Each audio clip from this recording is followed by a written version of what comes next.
as an old-fashioned home in New Hampshire, with a light in the window for me.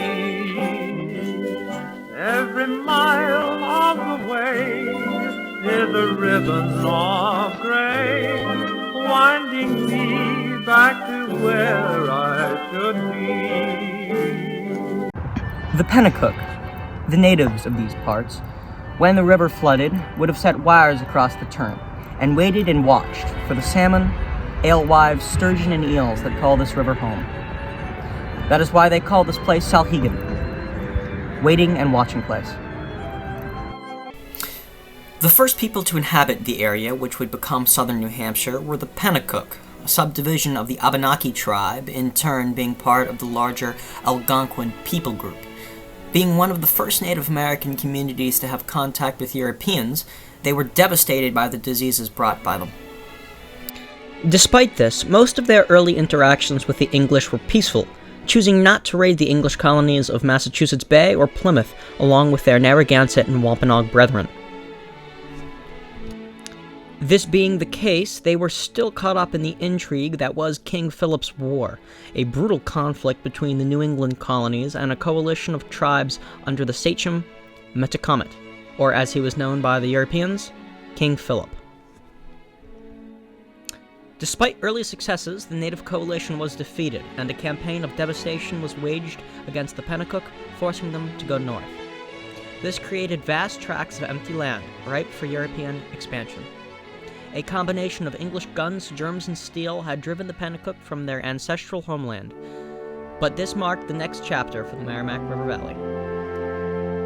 The land that would later become the state of New Hampshire was known to Europeans for at least a century by the time King Philip's War ended in 1678.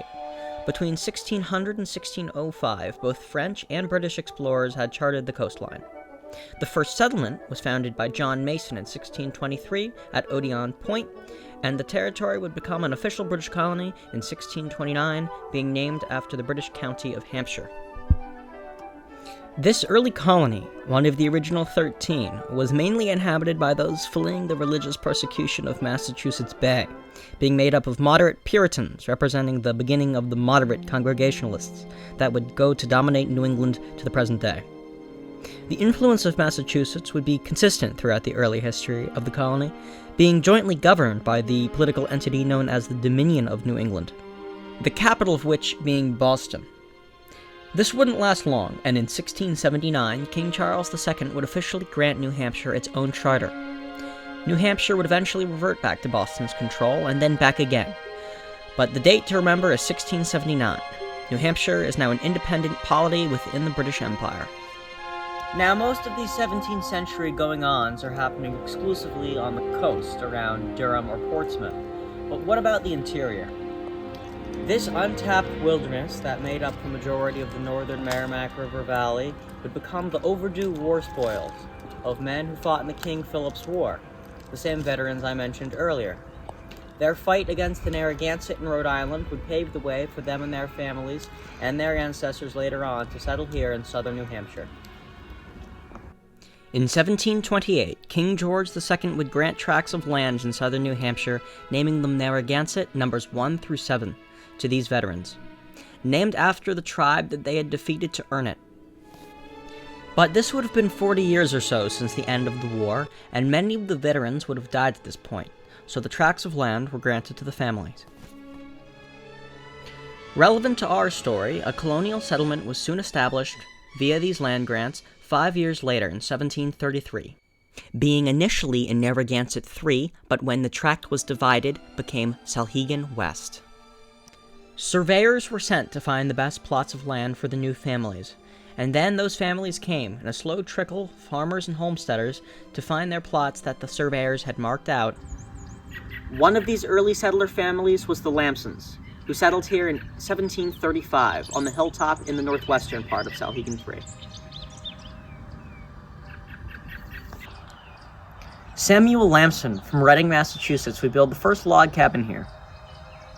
He would eventually move back to Reading, but the family he started here would remain to the present day. At least in a way, For Mr. Lamson's farm would be the beginning of a second community within Salhegan West that would later in time bloom into something much greater.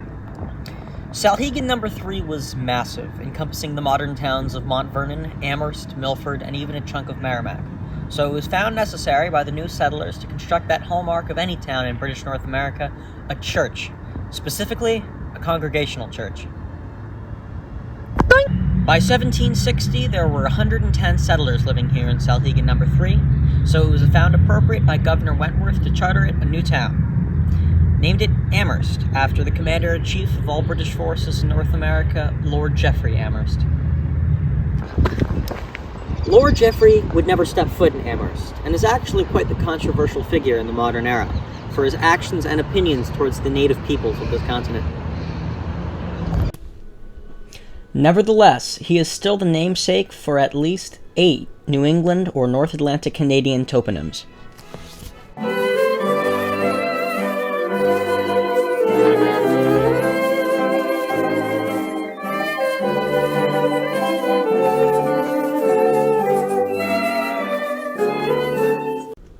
Change was on the horizon for America and the town of Amherst. Towards the latter half of the 18th century, Amherst had become one of the most influential towns in New Hampshire, and the county seat for Hillsborough County. This would become especially relevant in its connection to the American Revolution and the Pine Tree Riots which preceded it. The Stamp Act, or the Sugar Act, or really any other tax which affected commerce, were not nearly as important to the New England farmers as it was to the citizens of Boston. But what was important to these farmers was the British seizure of timber. The areas which are now Mount Vernon and Amherst today would have been filled with forests marked with the letter R, meaning Rex, to signify the property of the king. These trees would have been used to create masts for British warships, and were off-limit settlers, irrelevant of who owned the property. This caused quite the controversy. Protesting the marking of pine trees by the colonial administration, the people of the Merrimack River Valley rose up. Although primarily taking place around the towns of Fremont, Ware, and Gulfstown, the primary perpetrators of the riots were tried and convicted in Amherst. The events of the Pine Tree Riot would go on to inspire the Boston Tea Party and set off a chain of events which would eventually lead to revolution. And as these events transpired, Amherst would continue to be involved. As Amherst, being the county seat, was also where much of the discussion took place about what the role of the townfolks of Hillsborough County should be in the ongoing situation in Boston. In 1774, the first Hillsborough Congress was held to address concerns about British policies, particularly the Intolerable Acts and the aforementioned controversy with pine tree ownership. It was around this time that the town of Amherst started to purchase arms and ammunition for its militia, clearly preparing for perceived troubles ahead. But it was at the second and then third Hillsborough County Congress, both held in 1775 in Amherst, that opposition to the British Crown was properly organized. This was not a universally agreed upon decision. There were many loyalists that made up the townfolk of Amherst, including Harvard-educated lawyer and avid loyalist Joshua Atherton. Mr. Atherton and other loyalists of the towns of Amherst, New Boston, and Hollis were the victims of mob violence, which would drive many to flee to British-controlled Nova Scotia. Whilst the Amherst villagers living on the Green were more divided, the Hilltop community was avidly pro-patriot, and had been for a decade prior to the conflict even erupting. It was with their effort, as well as the patriots from the other Hillsborough County towns, that put their support behind the rebellion. Eventually, men of Hillsborough County, including Amherst and its Hilltop community, would aid in the choosing of the New Hampshire representatives to the Continental Congress in Philadelphia, and would go on to send aid to the Patriot defense at Bunker Hill. The Sheriff of Amherst, Charles Richardson, exemplifying the revolutionary spirit of the age when he said at the Third Hillsborough Congress, "God forbid, let every breast swell with disdain at the impious thought. The British troops have invaded every sacred right of nature. Let us defend them as long as we have life, and we believe in the great God." Amherst, and New Hampshire more broadly, would escape conflict throughout the entirety of the Revolution. But men from both Amherst's main community around the Green and its Hilltop community of farmers in the west would go to fight on. In Benedict Arnold's American invasion of Canada, at the Battle of Saratoga, at General Stark's glorious victory at Bennington, and numerous other major battles as part of the Army of Northern New York. White Plains, Fort George, Fort Ticonderoga, men of Amherst would fight and die for the new nation. While on the home front, Amherst would play a role as a penal settlement. Loyalists from New York, as many as 14 at a time, were sent to Amherst to be incarcerated.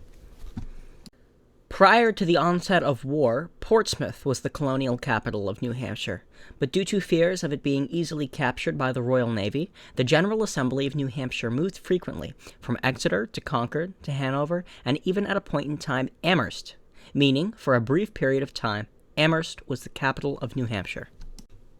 By the war's end, 304 soldiers from what is now Amherst fought in the War for Independence, 32 of which gave their lives. In addition, 50 soldiers from what is now Mount Vernon served in the war, 5 of whom lost their lives. Both the communities of Amherst, the one circling the green and the one on the hilltop, both decided to join the revolution, but a large community of loyalists which inhabited the former was the first time there was a political difference between the hilltop community and the original settlement. But this would not be the last.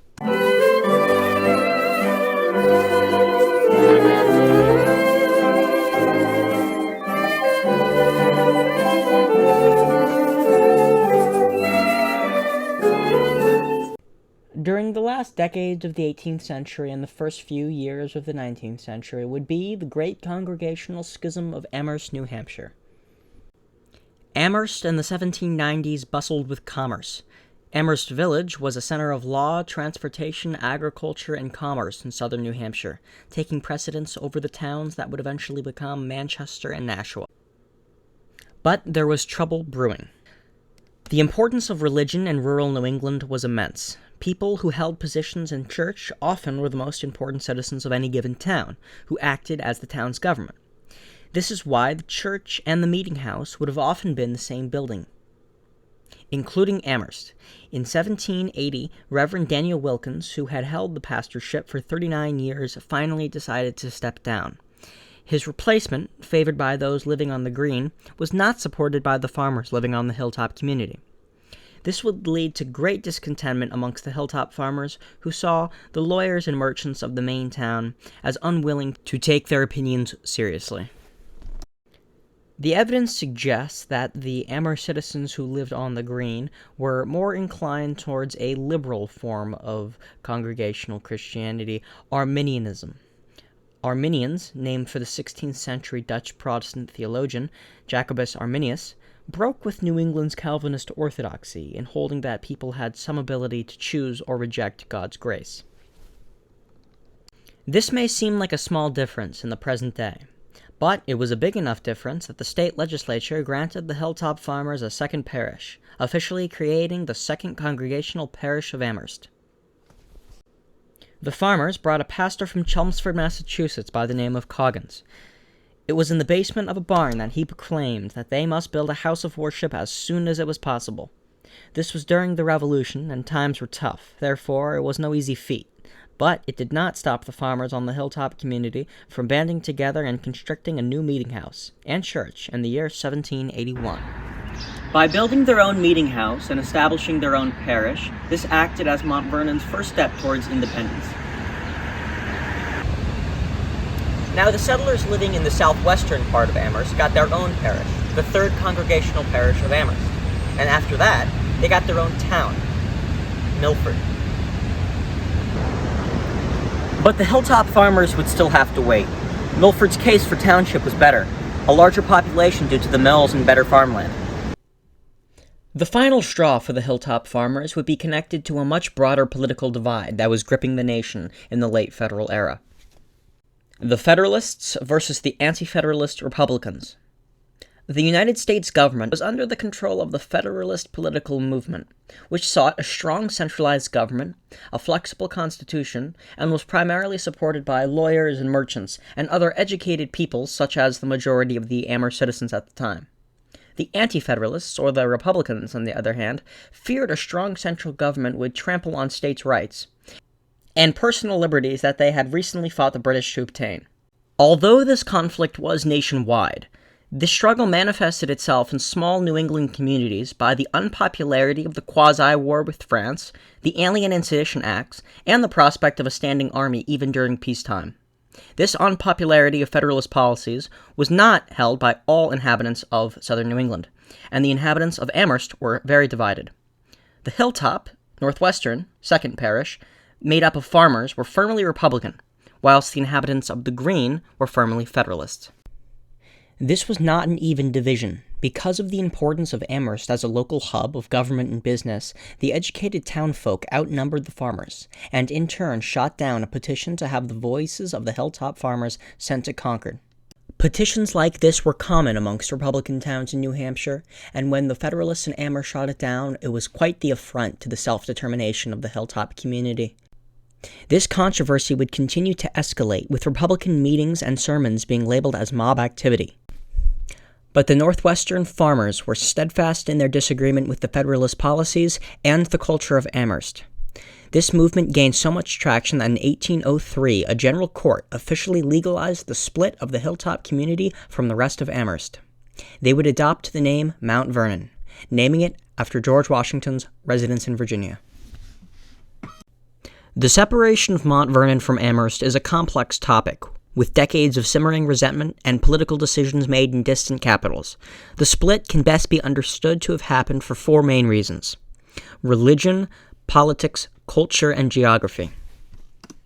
Mount Vernon preferred a conservative interpretation of Christianity, whilst Amherst was more liberal. Mount Vernon was fervently patriot and later proud anti-federalist, whilst the Amherstites swung both Tory and Federalist.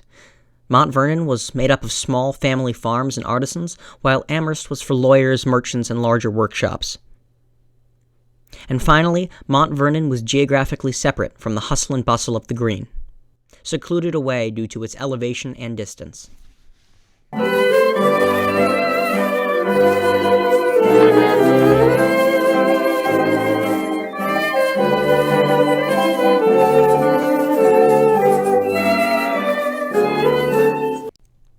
Narragansett III is now three separate towns: Milford, Mount Vernon, and Amherst. By this point, Amherst had started to decline as a regional hub, as Milford gained notoriety at its expense. This decline would not last long, and in 1801, 2 years before Mount Vernon gained independence, the proprietors of the Second New Hampshire Turnpike finished their project, connecting Boston to Windsor, Vermont. But not without going through a large portion of rural New Hampshire on the way. This would put Mount Vernon and Amherst in prime real estate, now that they were both on the 19th century version of a highway. The two rural communities now had access to the world, or at least northern New England. With this new access came new opportunities. Subsistence farming gave way to truck farming, now that produce and livestock could be transported further than ever before. There was also now a need for inns, taverns, and other roadside amenities. The establishment of a stagecoach route that allowed for easy transport to Boston and back would lead to the introduction of contemporary technology. It was at this point that the town of Mount Vernon became a bit of a hub for manufacturing. Clocks, fancy boxes, and organs were all produced at one point within the town. It is at this point that I would like to discuss the name Mount Vernon, and why there is no U in its spelling. The story of the missing U goes back to the first town clerk of Mount Vernon, John Carleton, the author of the original town charter. In the charter, it was misspelled from the beginning. Mount Vernon is clearly spelled without a U. And it's clearly not a mistake. Mount Vernon is bigger and more pronounced than any other words on the text. This is a bit bizarre considering the fact that it would have almost certainly been named after George Washington's estate, which very much uses a U in its spelling, being named after British Admiral Edward Vernon. There were 4 spelling mistakes over the course of the text, all of which were crossed out and the correct word written above. And so it was. Mount Vernon doesn't have a U. Or at least that's how it was for a while. This lack of a U wouldn't stop entrepreneur and hotel mogul Franklin Kittredge from trying to use the popular President's Plantation as an advertising technique for his hotel. He went as far as to advocate for the post office to include a U, as well as the ballot boxes used in elections. This latter-day U would only last for 30-odd years until the town folks once again insisted on its removal. The struggle can still be seen on the old ballot box located in the Historical Society. While Mount Vernon was seeing an increasing population due to the turnpike, Amherst too was increasing once again in relevance. Franklin Pierce, the 14th President of the United States, had a significant connection to Amherst, New Hampshire. He studied law in the town under Judge Edmund Parker from 1826 to 1827. While not his childhood home, Pierce lived in Amherst during his law studies and established an initial law practice there. It was while he was in Amherst that he wed Jane Means Appleton, the daughter of the former president of Bowdoin College, in a house on the town green. Amherst would continue to have a connection to the great men of history, namely Horace Greeley. Greeley was born on February 3, 1811 in Amherst. The future New York congressman, presidential candidate, and media tycoon would become the most famous person ever to be born in Amherst, New Hampshire. Historical figures aside, the situation that would be most pressing to the citizens of Amherst and Mount Vernon in the middle of the 1800s was, why did the church cross the road? Meaning, why did both Mount Vernon and Amherst move their congregational churches? Both buildings were physically picked up and moved to a new location. The answer lies with the separation between church and state.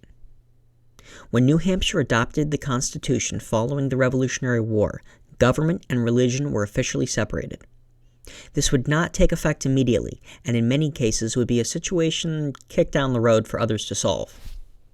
In God-fearing small rural communities in New England, the idea was ludicrous to separate the authority of God from the levers of power. But it had to happen, and what this meant for the towns of Mount Vernon and Amherst was simply, first, removing tax revenue funding going towards the salaries of the clergy. Next was the more serious issue of the fact that churches were built on public property. This would have to change, and in Mount Vernon, the church was literally picked up and moved right across the street to its current position. The building would continue to serve both the governmental and religious functions, being jointly administered by the town and the church authority. And just like Mount Vernon, Amherst too had to move its congregational church off of the commons onto private property. The original location would have been somewhere around here, and it was moved to its current location, over yonder. While Amherst may have Greeley and some loose connection to Franklin Pierce, Mount Vernon has Doc. Mount Vernon, New Hampshire is linked to the early development of the game of baseball through Doc Adams.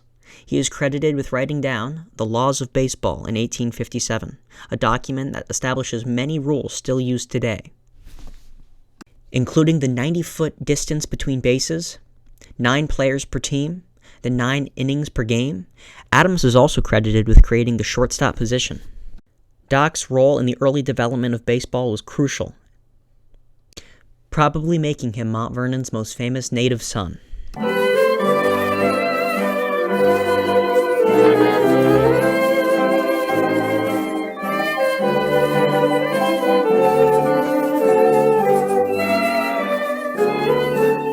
Franklin Otis Kittredge, the same fellow that added a U to Mount Vernon's name, would do more for the small town than maybe any one individual. Mr. Kittredge and other members of the town founded the Appleton Academy, a boarding school. Mr. Kittredge noticed that the boarding house, during the summer, was empty, while the teaching staff and students were off on summer vacation.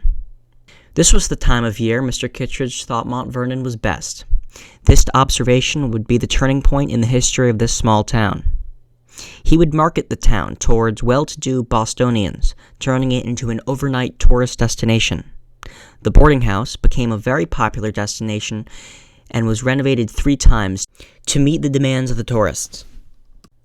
But it was in 1857 that he would go on to build a new construction, called the Mount Vernon House. Mr. Kittredge's smart marketing would become the town's primary industry for the next 60 years. The city folk fell in love with the bucolic nature of this hilltop town.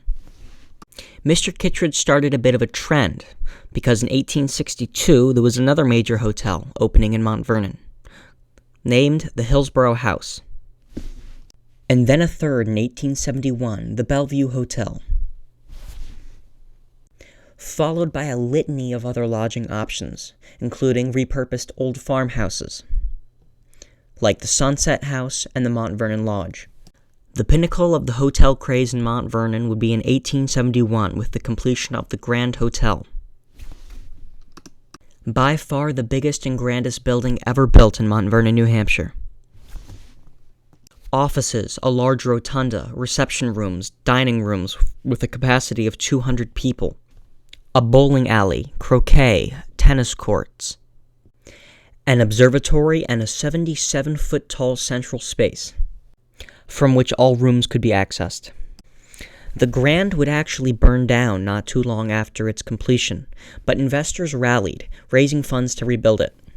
This would be the beginning of the Grand Hotel's 30-year run as a luxury hotel based out of Mount Vernon.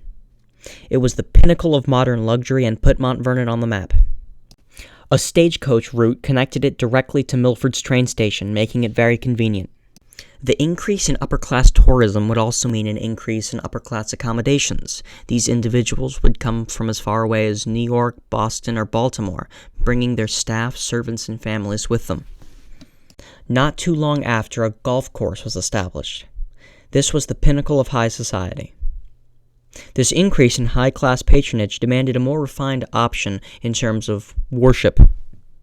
The old Congregational Church just simply wouldn't do. A combination of civic and religious functions in a single building would not work going forward.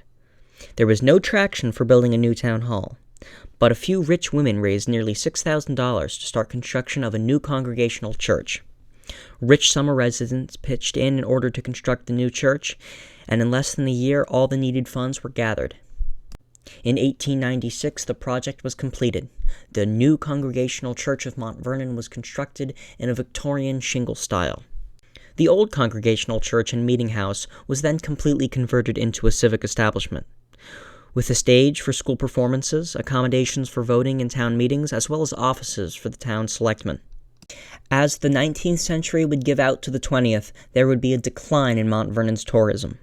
In 1915, Mount Vernon House burns to the ground, and 15 years later, in 1930, the Grand Hotel would burn for a second time. In addition to the burnings, the introduction of the automobile would take a significant toll on Mount Vernon's tourism. New Hampshire all of a sudden didn't seem as good a place to go as Acadia, Yellowstone, or Florida. The convenience that made it such an appealing location all of a sudden disappeared. And as the century progressed, Mount Vernon would decline. But this decline would not last long, and the motor car, which destroyed tourism in Mount Vernon, would bring a whole new group of people to both Mount Vernon and Amherst. As Nashua gained influence by its industrial capacity and proximity to Boston, business in the city would grow. But after the World Wars, a lot of that industry would go away. Outsourcing to cheaper parts of the country or even other countries would lead to decrepit mill buildings. But this was a blessing in disguise, because they were later converted into office spaces for new companies. A major company popping up around this time was Sanders Associates, who would often hire veterans right out of the war, and college kids fresh off of graduation. These new professionals needed a place to live, and Mount Vernon and Amherst became perfect sleeper communities. Because of the Cold War and heightened defense spending, Sanders Associates became an extremely profitable business, and which allowed them to pay their employees enough money to afford an automobile to drive to and from work. And that is pretty much the state of Mount Vernon and Amherst today. Mount Vernon and Amherst, two towns linked by history and School Administrative Unit 39. With a skill that knows no measure, from the golden store of fate, God in His great love and wisdom made the rugged granite state, made the lakes, the fields, the forests, made the rivers and the rills, made the bubbling crystal fountains of New Hampshire's granite hills. Old New Hampshire, old New Hampshire, old New Hampshire, grand and great. We will sing of old New Hampshire, of the dear